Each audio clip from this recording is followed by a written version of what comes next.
ভারতে উড়োজাহাজ বিধ্বস্ত হয়ে মহারাষ্ট্রের উপমুখ্যমন্ত্রী অজিত পাওয়ার নিহত হয়েছেন। ভারতীয় বার্তা সংস্থা ANI জানায়, মহারাষ্ট্রের বারামতি বিমানবন্দরে জরুরি অবতরণের সময় উড়োজাহাজটি বিধ্বস্ত হয়। এ ঘটনায় মহারাষ্ট্রের ন্যাশনালিস্ট কংগ্রেস পার্টি NCP নেতা অজিত পাওয়ার সহ মোট 5 জন নিহত হয়েছেন।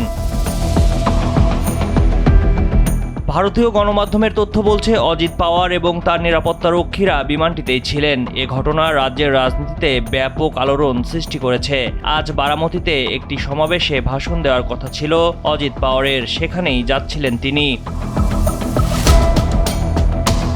NDTVর খবরে বলা হয়, উড়োজাহাজটি স্থানীয় সময় সকাল 8টায় মুম্বাই বিমানবন্দর থেকে উড্ডয়ন করে। 1 ঘন্টা পর বারামতি বিমানবন্দরে অবতরণের সময় এটি বিধ্বস্ত হয়। ঘটনাস্থলের ভিডিওতে দেখা যায়, উড়োজাহাজটির ধ্বংসাবশেষ চারদিকে ছড়িয়ে আছে, পাশাপাশি সেখানে আগুন জ্বলতে এবং ঘন ধোঁয়া উঠতে দেখা গেছে। ডেস্ক রিপোর্ট, সময়ের আলো।